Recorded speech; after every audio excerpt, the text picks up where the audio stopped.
दोस्तों, माधवपुर जिले का हाईवे मानो जंगल का कानून था। दिन दहाड़े भी इस सड़क से गुजरने से आम लोग, खासकर ट्रक ड्राइवर, डरते थे। वजह थी एक ही इंस्पेक्टर विक्रम राठौर। नाम सुनते ही ड्राइवरों के दिल दहल जाते थे। वह इस थाने के बड़े बाबू थे, पर पुलिस कम और गुंडे ज्यादा थे। उनका एक ही काम था, उस रास्ते से गुजरने वाले हर माल लदे वाहन से जबरन वसूली करना। 500, 1000, 2000 जो भी मिले, बस लेना था। अगर कोई देने से मना करता तो उसे गालियां और मार खानी पड़ती थी। हाईवे पर एक चेक पोस्ट था। रात के 11 बज रहे थे। हर रात एक पुराना ट्रक आकर रुका। ट्रक ड्राइवर थे सलीम अहमद। उन्होंने डरते हुए कहा, साहब छोड़ दीजिए ना, आज ज्यादा भाड़ा नहीं मिला। घर पर मेरी बीवी बीमार है, उसके लिए दवाइयां खरीदनी है। मेरे पास सिर्फ 250 है। साहब, इंस्पेक्टर विक्रम राठौर ने चिल्लाते हुए कहा, यह सब ड्रामा कहीं और जाकर करना, मेरे सामने ज्यादा नौटंकी मत करना। जिस स्कूल में तू पढ़ा है, उस स्कूल का हेडमास्टर मैं था। तेरी यह कमाई की नौटंकी मुझे अच्छी तरह पता है। सीधे सीधे पैसे निकाल, नहीं तो पीछे से बस कैसे लगाई जाती है वह भी मैं जानता हूं। मैं विक्रम राठौर हूं। इस इलाके में मेरी नजरों से बचकर एक मक्खी भी नहीं उड़ सकती। ज्यादा बात मत कर, चुपचाप 2000 निकाल, नहीं तो गाड़ी को पहिए सहित यहीं पर गाड़ दूंगा। सुबह आकर देखेगा तो टायर भी नहीं मिलेंगे। एक कांस्टेबल ने कहा, साहब छोड़ दीजिए ना, यह आदमी गरीब लग रहा है। इंस्पेक्टर विक्रम राठौर ने चिल्लाकर कहा, अरे राकेश, तू चुप कर, ज्यादा हमदर्दी दिखाने आया है। तेरी तनख्वाह मैं देता हूं या वह गरीब अहमद? उन्होंने सलीम अहमद की ओर देखा। क्या कान में बात नहीं जाती? पैसे निकाल। बेचारे सलीम अहमद क्या करते? उन्होंने कांपते हुए अपनी बीवी की दवाइयों के पैसे इंस्पेक्टर के हाथ में रख दिए। उनकी आंखों से सिर्फ आंसू बह रहे थे। यह सिर्फ एक दिन की घटना नहीं थी। हर दिन, हर पल, न जाने कितने सलीम अहमदों के आंसुओं से हाईवे की मिट्टी गीली हो रही थी। जिले के बड़े अधिकारियों के पास ढेरों शिकायतें जमा हुई थीं, पर कुछ नहीं हुआ। होता भी कैसे? इंस्पेक्टर विक्रम राठौर छाती फुलाकर कहता था कि उसकी पहुंच राज्य के मंत्री तक है। उसे छूने की हिम्मत किसी में नहीं थी। लेकिन वह नहीं जानता था कि इस जिले में एक नई आईपीएस अधिकारी आई थी, जिनका नाम था ज्योति सिंह। वह एक महिला थी, उम्र कम थी, पर तेजी और बुद्धिमत्ता दोनों ही जबरदस्त थी। जब उनके पास विक्रम राठौर के खिलाफ शिकायतों की फाइलें पहाड़ जैसी जमा हो गई, तो वह चुप नहीं रह सकी। उन्होंने समझा कि इस जहरीले पेड़ को उखाड़ने के लिए साधारण तरीका काम नहीं करेगा। इसके लिए एक अलग योजना बनानी होगी। एक दिन अपने दफ्तर में बैठकर फाइलों को देखते हुए उन्होंने मन ही मन प्रतिज्ञा ली, बहुत हो गया, अब इस नाटक का अंत मैं ही करूंगी। अगर प्रशासन से आम लोगों का भरोसा उठ जाए तो इस कुर्सी पर बैठने का कोई मतलब नहीं है। विक्रम राठौर, तुम्हारा खेल अब खत्म। उसी रात आईपीएस मैडम ने एक गुप्त योजना बनाई। एक ऐसी योजना जिसकी किसी ने कल्पना भी नहीं की थी। माधवपुर जिले के इतिहास में एक नए अध्याय की शुरुआत होने वाली थी। अगले 2 दिनों तक आईपीएस मैडम दफ्तर में ज्यादा नहीं दिखी। सबने सोचा कि शायद नया जिला है, इसलिए घूमने निकली होंगी, लेकिन असली बात बिल्कुल अलग थी। शहर के एक कोने में एक पुराने गैरेज में उनकी असली तैयारी चल रही थी। ज्योति सिंह ने अपनी आईपीएस की पहचान, अपनी महंगी साड़ी और अपनी चाल ढाल को कुछ दिनों के लिए बंद कर दिया। बल्कि वह बन गई गीता, एक आम ट्रक की हेल्पर। उन्होंने महंगी साड़ी की जगह एक पुराना मैला सलवार कमीज पहना, चेहरे पर जानबूझकर कालिख लगाई ताकि कोई उन्हें पहचान न सके। बालों को बेतरतीब करके एक मामूली जोड़ा बना लिया। यहां तक कि उन्होंने बात करने का तरीका भी बदल दिया। सभ्य भाषा की जगह उनके मुंह में बिल्कुल देहाती लहजा आ गया। उनकी मदद के लिए उनके साथ उनके सबसे भरोसेमंद पुरुष अधिकारी थे, जो ट्रक ड्राइवर बने थे। मैडम, क्या यह बहुत ज्यादा खतरनाक नहीं हो रहा है? वह इंस्पेक्टर बहुत खतरनाक आदमी है। अगर कुछ हो गया तो आपकी सुरक्षा का भी तो सवाल है ना। अरे छोड़ो यार, इतना मत सोचो। सुरक्षा लेकर चोर को पकड़ा नहीं जाता, चोर को पकड़ने के लिए चोर जैसा ही बनना पड़ता है। तुम बस अपना ड्राइवर का रोल ठीक से करो, बाकी मैं संभाल लूंगी। याद है ना, मेरा नाम गीता है और मैं तुम्हारी हेल्पर हूं। जी मैडम। एक पुराना 10 पहिया ट्रक किराए पर लिया गया। ट्रक के पीछे कुछ सामान लाद दिया गया ताकि सब कुछ असली लगे। ज्योति यानी गीता ट्रक केबिन में बैठ गई। उनकी आंखों में कोई डर नहीं था, बल्कि एक शिकार पकड़ने का जोश था। वह जानती थी कि वह क्या करने वाली है। वह जानती थी कि यह रास्ता सीधा नहीं है, लेकिन अन्याय के खिलाफ लड़ने के लिए रास्ता कभी सीधा नहीं होता। गहरी रात में ट्रक गरज कर स्टार्ट हुआ। वह उसी बदनाम हाईवे की ओर चल पड़ा जहां इंस्पेक्टर विक्रम राठौर अपने शिकार का इंतजार कर रहा था।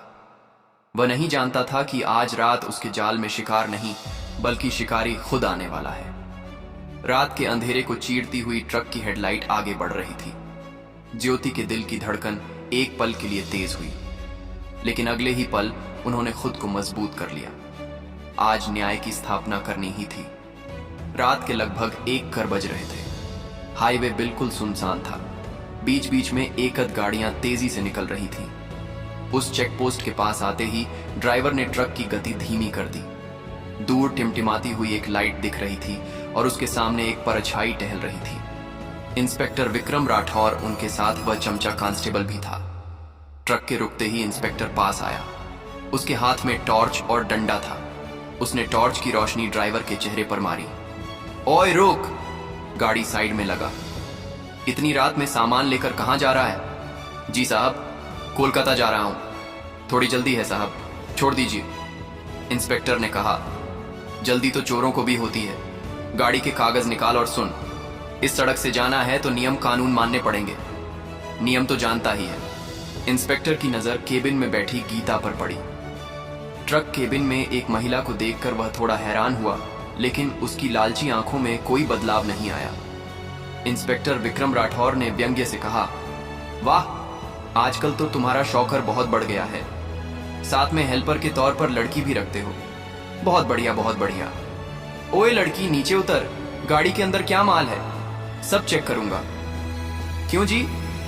इंस्पेक्टर बाबू, क्या हम चोर डाकू हैं? हमें रोक कर क्या मिलेगा?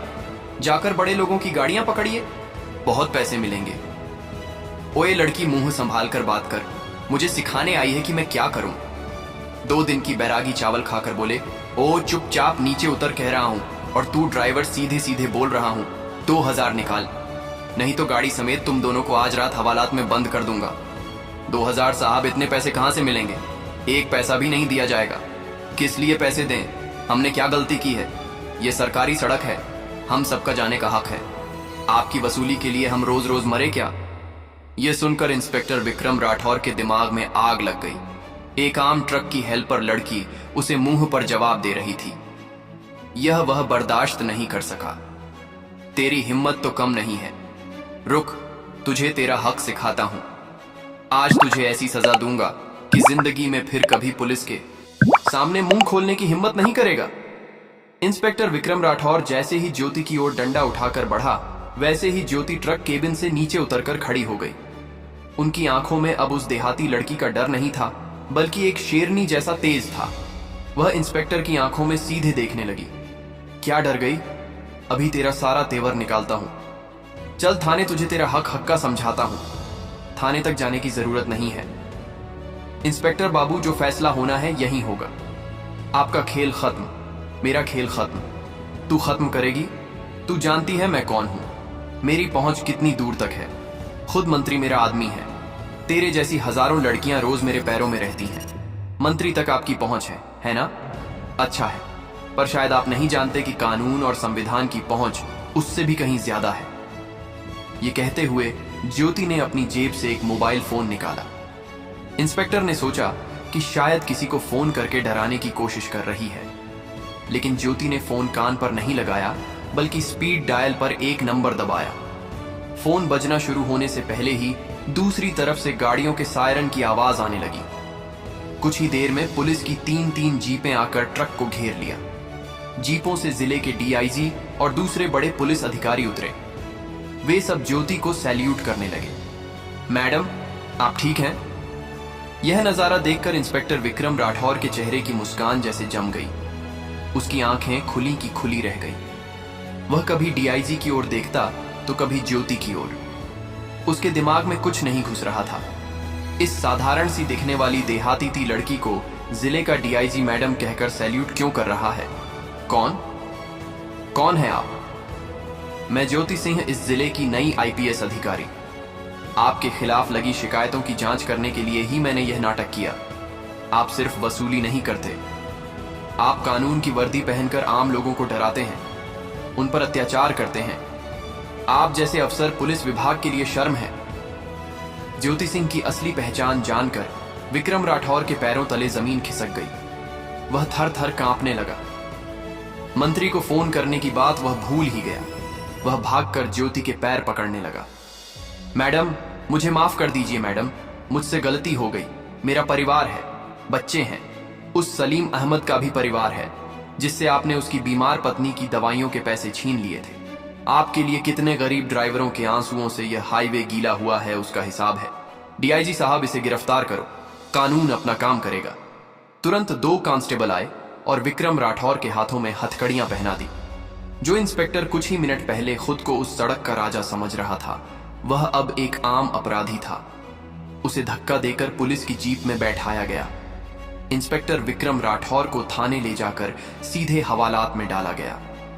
यह खबर आग की तरह फैल गई। जिस मंत्री पर विक्रम इतना घमंड करता था, वह भी आईपीएस के इस कदम के बारे में सुनकर चुप हो गया, क्योंकि वह जानता था कि जब एक आईपीएस किसी को सबूत के साथ पकड़ती है तो उसे बचाने की कोशिश करना अपने ऊपर कीचड़ उछालने जैसा है। अगले दिन सुबह आईपीएस ज्योति सिंह ने जिले के सभी पुलिस अधिकारियों की एक बैठक बुलाई। वहां उन्होंने सख्त लहजे में संदेश दिया, याद रखिए, यह खाकी वर्दी आपको आम लोगों की रक्षा करने के लिए दी गई है, उनका शोषण करने के लिए नहीं। विक्रम राठौर जैसे एक भी कीड़े को अगर इस जिले में पाया गया तो उसे भी ढूंढकर वहीं सजा दी जाएगी। भ्रष्टाचार से कोई समझौता नहीं होगा। I want zero tolerance. Meeting खत्म करके ज्योति जब बाहर आई तो उन्होंने देखा कि दफ्तर के बाहर सैकड़ों ट्रक ड्राइवर जमा हैं। उनकी आंखों में डर नहीं बल्कि सम्मान और कृतज्ञता थी। वे सब आईपीएस मैडम के नाम के जयकारे लगा रहे थे। सलीम अहमद भी उस भीड़ में थे। उनकी आंखों से आज भी आंसू बह रहे थे, लेकिन आज वे खुशी के आंसू थे।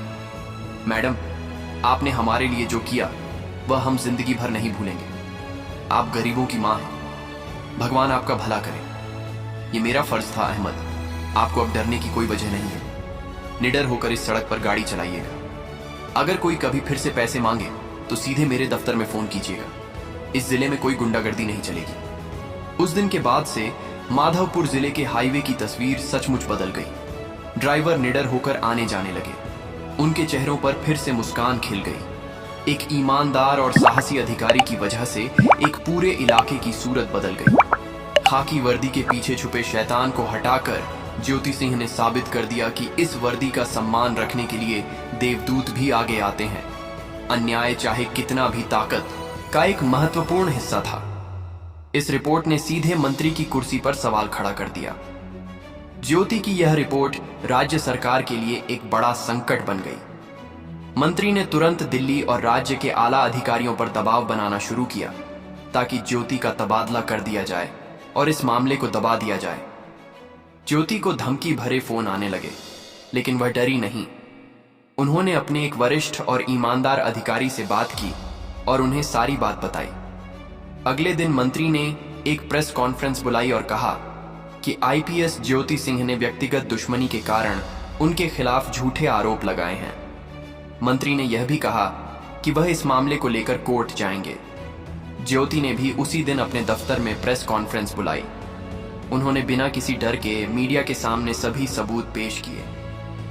विक्रम राठौर के घर से मिली डायरी, जिसमें मंत्री को दिए गए पैसे का हिसाब था, और कुछ रिकॉर्डेड बातचीत। ज्योति ने कहा, मैंने यह सब अपने लिए नहीं बल्कि उन लोगों के लिए किया है जो रोज रोज इस तरह के भ्रष्टाचार से पीड़ित होते हैं।